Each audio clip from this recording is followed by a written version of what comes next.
It's my happy place. I love coming here.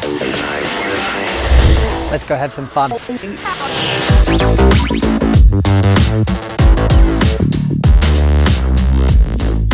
very different having a job now where I have to, you know, sit at an office desk more times than I'm in a dance studio. So I'm lucky that just up the road, I get to go to my happy place, Lee Academy. I'm the patron of the studio. My best friend Joe basically created the whole thing many years ago, and now it's like one of the biggest, probably the biggest dance studio on the Central Coast. One of our other employees, Rebecca, she'll come out here and talk to birds. We all have different quirks. That's what makes everyone great and unique and individual. Side ladies, other side, here we go. Woo! Bye.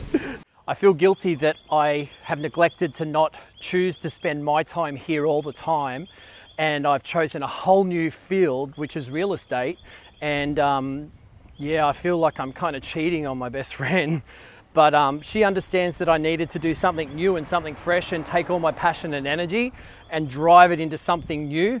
I thought I was getting a bit stale with the whole dance world, so I just cut the cord and took myself out of it. Hopefully they all rise when I walk in. I feel like they should play, like, you know, Star Wars music, like the March of Darth Vader walking through. Everyone's like, their butt cheeks should clench, like, oh, there's Mr. Josh. Oh my goodness, we must try hard. He might give me a job or get me a working, you know, a working contract with Disney or something. That's what they should think. I just waltz in and see what happens. You got to kind of hear where the music is. You see out there? Yes, we know who the king is. Let's go in and see what's going on.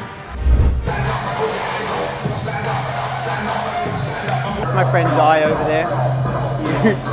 Di's the choreographer for all of the Mariners performance. So on the field, before a Mariners performance, Lee Academy is the entertainment. Hi Trent. Get our video guide and lift a leg really high. My biggest thing is if you know, when you walk around or something like that, I always get picky if someone's like, everyone's not on the right leg. Like if you come out of something, it should be and right, left, right, on time to the music. Because sometimes those little, I know they're your breathers of like, oh, here we go for the big thing. And if you're not all in sync on a big stage, it can look messy. So these type of shows have got to be just like so neat and tidy while still looking a bit poppy and fun and sassy. But your audience is so far away, and if you've got like a camera guy coming right past you, I mean, you're going to be on TV or on the big screen, and if you're like having an asthma attack, you're like, oh, there goes my moment, and that's your show reel. Well done. No, it's just good, just sharp and dynamics, but it's hot. Good training. I'm going back to air-conditioned office. Oh my goodness. Bye, guys. Bye.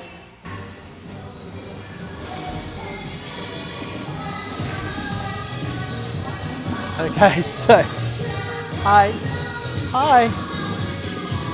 keep going.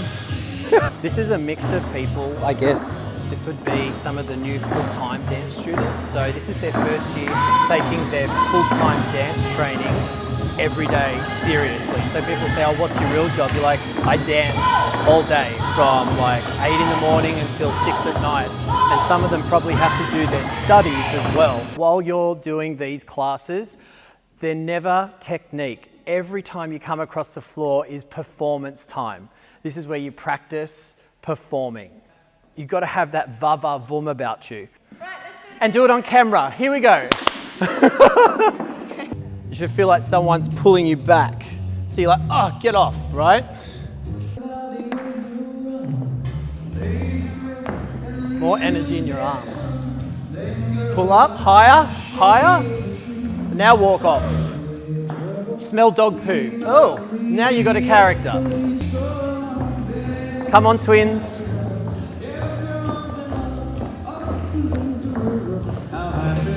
Potential. Potential. Go.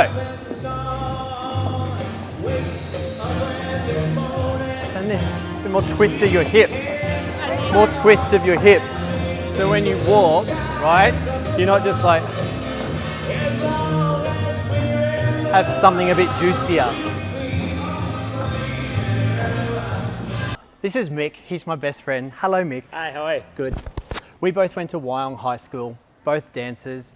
Mick's been on Australia's Got Talent, done shows all around the world. But this is the acro room, so usually I should have my shoes off, but of an afternoon you've got kids everywhere in this room, bouncing on the trampoline, tumbling all across here in the tumbling path.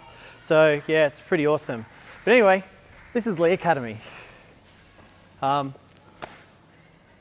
my happy place. I love coming here, but I actually should go back to work now. So, see you, Mick.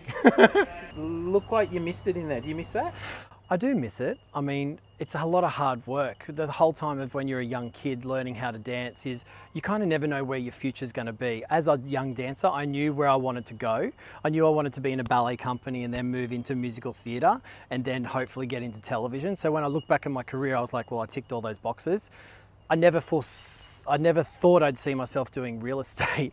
That's the big surprise.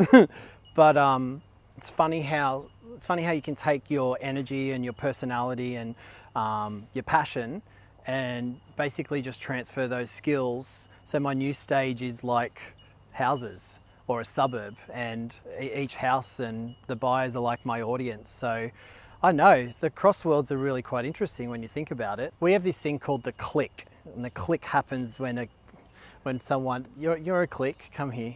This is Bryony. Bryony was a young one and now she's like a superstar. Bryony went to Disneyland in Japan, and basically, yeah, I'm talking about the click of when someone goes from being a student, then gets their first professional gig, and then the click happens and then they're amazing. Yeah. That's happened to you. And then you come back and train, and then you go off and do another gig, and then you come back and then you go to another gig. Yeah, exactly. Bryony was friends with the Little Mermaid in Japan. Yes. Yes. Good friends. Good friends, if you get what I mean. Yeah. All right. Okay, Bye, Dale. Nice seeing you. Come on, let's go. I think dancing is just a golden life asset. Like any dancer in there performing on a stage, they learn valuable life skills that they can take into any industry. So for me as a real estate agent, I thrive on it. When a new buyer comes walking up at one of my open homes, I love it. I'm about to have a whole journey with this person. When I was at Disneyland teaching, I would always say, give a little bit of power and magic to someone in the park. So I would tell all my students, I would say, walk out into the park, and when you walk past someone, smile and show your teeth. And when you smile and you see the other person smile back at you, you know you positively have affected that person in a positive way. Oh, I'm spitting everywhere. That is called magic and power. And I love doing that with real estate too. Helping someone, it's like I'm a matchmaker really. Basically listening to someone's story and they want to get somewhere, you just matchmake them and put it together. It's not buyers and sellers, it's people, a matchmaking. It's pretty good. What's today? Valentine's Day. I'm feeling very loved up today. Bit of passion, bit of dance, bit of love. I've got to go back to work though.